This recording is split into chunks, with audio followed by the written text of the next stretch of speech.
जब माता सीता ने दिया था एक ही पुत्र को जन्म, तो फिर लव और कुश दो कैसे हो गए।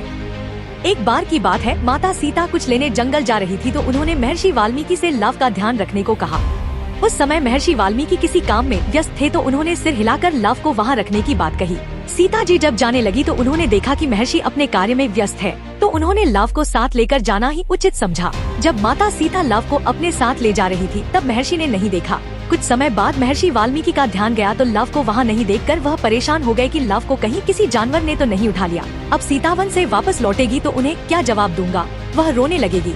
इसी डर से महर्षि वाल्मीकि ने पास में ही कुशा के घास को उठा लिया और कुछ मंत्र से एक बालक को अवतरित किया जो देखने में बिल्कुल लव जैसा ही था।